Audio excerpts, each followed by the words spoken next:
Hey, welcome back to the Big Book Deep Dive here on Progress and Perfection. You can find more information on our website. You can contact us. All the links for that will be in the description below. My name is Eamon. I'm joined by my good friend John. Here we go. Okay, so the top of the passage we're visiting today, if we can answer to our satisfaction. Yeah. What are we answering? Should we look back and see what the questions are we're answering? So we just were told to basically, hey, go home, post fifth step. Go home, take down the book, look at the, what page is it? Wherever the 12 steps are, the start of chapter 5. Right. Look through the 12 steps, look at the first 5 that we've done so far. The biggie, the 4th and 5th step that we just finished doing, and see if we've left anything out.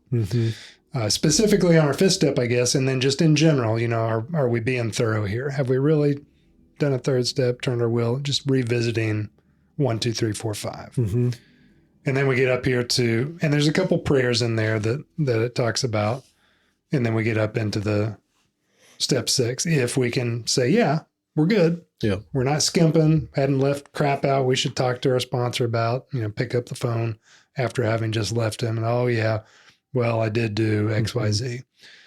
Then we say, and I'll just read this top paragraph again. Yeah. If we can answer to our satisfaction, we look at step 6. We've emphasized willingness as being indispensable. Are we now ready to let God remove from us all the things which we have admitted are objectionable? Can he now take them all, every one? If we still cling to something we will not let go, we ask God to help us be willing. All right. That's step 6 in the big book. Right. That's all we got, like written stuff. Right. Step 6 is we're entirely ready to have God remove these defects of character. And we've just gotten done over here in our 5th step, going through, presumably, all our defects of character. Right. Right. So 6, interesting that it's such a short one. And we talk about it in meetings a lot of times, just kind of the history of this book. This is a piece I know that, hey, when they wrote this, when Bill wrote this, they had, average of a year, maybe 18 months of sober time. So they're pretty freaking fresh, right? They're kind of in that pink cloud high time of, this is working. It's actually working. It's sticking. And it was. Right. But I don't think they knew what to say about 6 and 7. Yeah. They recognized the significant piece here to pull out and kind of extrapolate of this willingness being like it's a step in and of itself. But they really didn't say much about it here. What does that mean? What does it mean that they didn't say much about it? Well, the second piece of that, I pulled down my 12 and 12 book before you got here. This was written, and I should have Googled the exact time frame, but it was written when they had 10 plus years, I believe. So they had a lot more just physical sober time and experience from themselves and other members. Yeah. And so there is more to be said about it. And perhaps when we finish our slow trudge through the big book, we can look at some of this literature because it's rich. Yeah. It's really rich. And, but to answer your question, I think it's important to look at step 6.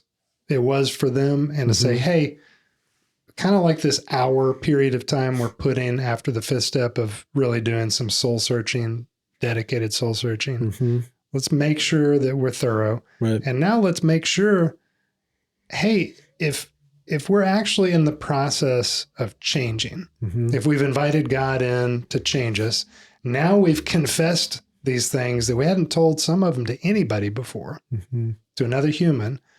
And we've pointed out where in that 4th column where we were at fault with some of the shit we were holding on to. Right. Okay. Now we're going to, this is another crossroads. Are we going to actually let God change us? Right. Or are we going to buck up against that?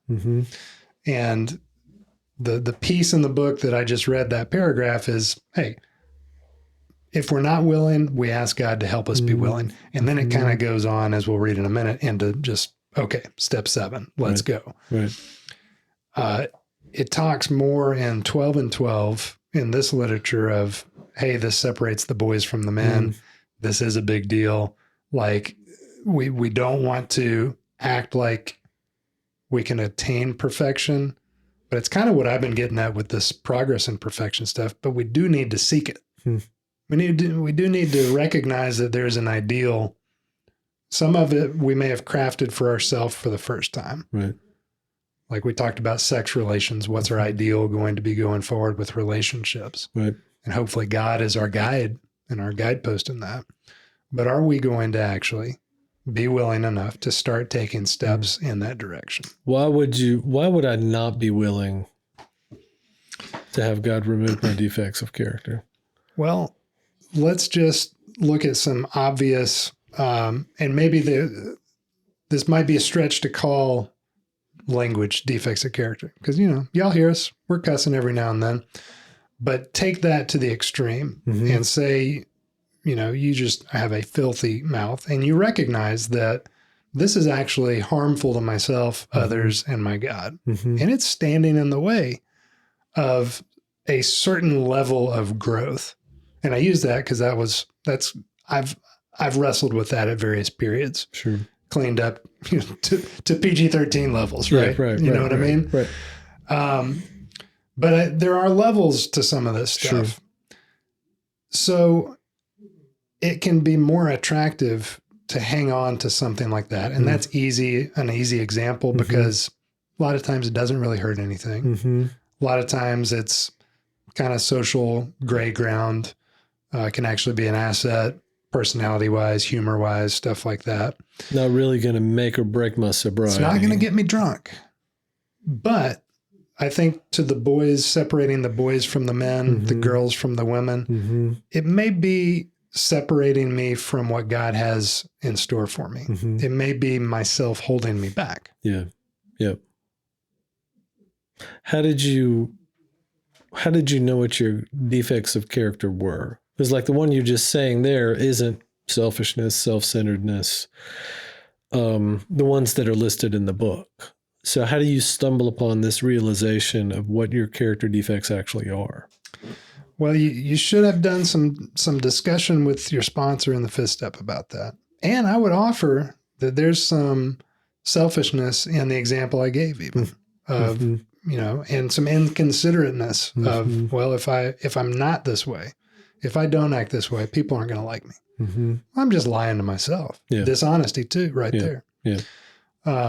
So part of fourth, fifth step, and then 10th step on a daily basis is learning how to do exactly that. Right. It has been for me of identifying kind of the deeper roots of seemingly mundane things in my life. Right.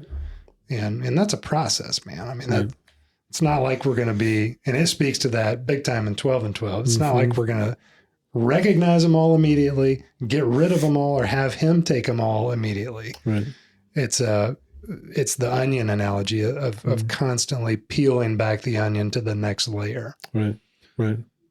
Yeah, I think well said. I think the thing that I would add to that, something we used to work towards when I worked in the IOP clinic was the identification of character defects. Maybe, like you were saying, maybe the headers are selfishness, self-centeredness, that dishonesty, those types of things, but maybe getting a little bit more nuanced in terms of like, how does that manifest in your own life? Like stubbornness, or callousness, getting a little bit more specific to it. Yeah.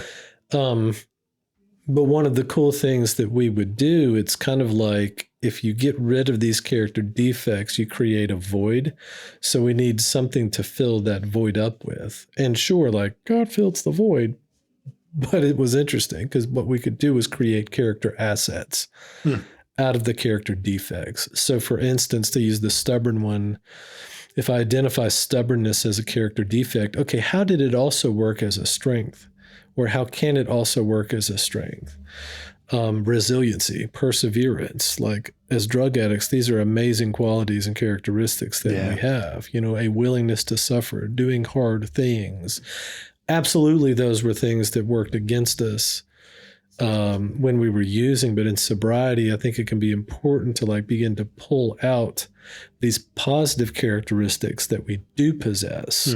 You know, it's almost like removing the dark cloud that dampens your life experience so that the Lord can shine the light onto the things that make you you and unique in his eyes and like able to do kingdom work. So yeah, just well put on your part, just something to add there. That I think it's important to acknowledge once you clear out that dark space, that something positive can be present. Yeah. And that's a good way to put it too, because what we're doing in fifth step is basically puking up, regurgitating a bunch of things. And then straight on the tail end of that, we're kind of feeling empty. Right. And now we're going to be asking God to actually empty us the rest of the way. And so for sure, there's got to be some light to shine in there, something to fill that. Yep. Good. Do you want to hop straight into 7, or you want me to read a little passage here out of 6? Do we want to hit this any harder than we have already? I said jump to 7, man. Let's do it. Jump to 7. Like you said, that'll give us, maybe that's the next book we venture into. Yeah, because I am afraid, and folks, if you haven't picked up at 12 and 12, it's, like I said, it's rich with just extrapolating more info on each step. And then the traditions too. So there's 12 steps, 12 traditions. Standard literature too. Yeah. I think for most it is. AA groups. It is. But if I start reading it, I'm probably going to go down a rabbit hole. Yeah. All right. Second paragraph, 76. When ready, we say something like this. So another suggested prayer. My Creator, I'm now willing that you should have all of me, good and bad. I pray that you now remove from me every single defect of character which stands in the way of my usefulness to you and my fellows. Grant me strength as I go out from here to do your bidding. Amen. We've then completed step 7. 2 paragraphs, 2 steps. The logical question here is like, is that what I have to pray to do step 7? I usually suggest it as at least a starting point. But even the terminology here, we say something like this. So it's again, just like we did in the 3rd step. It's a suggested prayer that puts the posture of what we're doing forefront. Right. What stands out to you in that prayer? A couple things here. So I don't know if we've used the term creator in one of these prayers yet. But again, kind of to your point from last week or the week before, where we got into the forgiveness terminology for the first time. Now we're using the term creator. So we've had God, higher power. We may have had maker somewhere. Now we've got creator. So just a further posturing of, that's what it was, the director. Yeah. He's the director. Yep. It's not me anymore. I'm merely a participant, a vessel, if you will. So we've got posture there. I think my creator too. Yeah.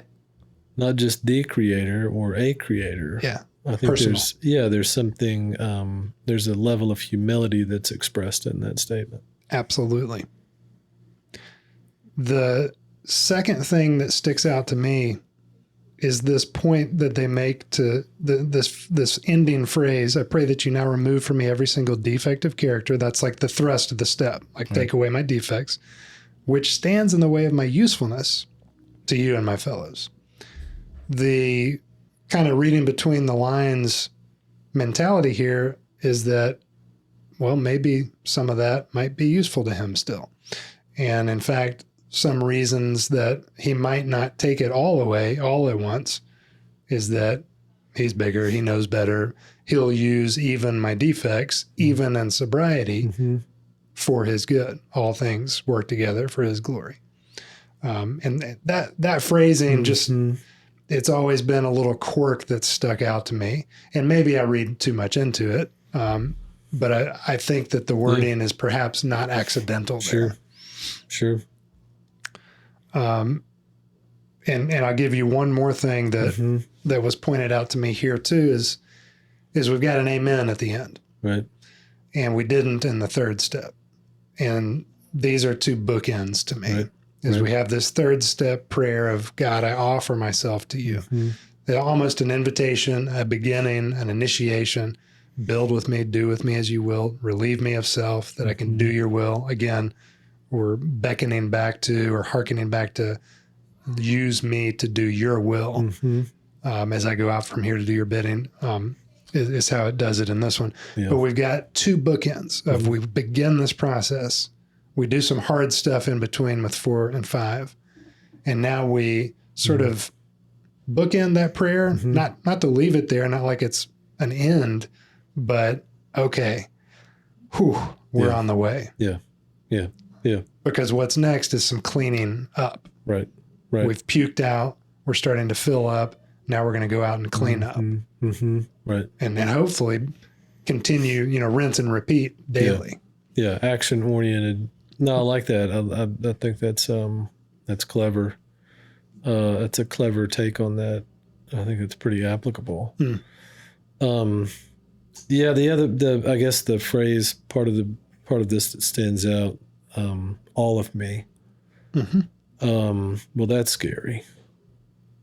Yeah. And it harkens to the third step. It's sort of a reiteration of like all of it, all of me. And I think it's kind of interesting too, sort of coupled with the idea of my creator, like if God created me, I am his.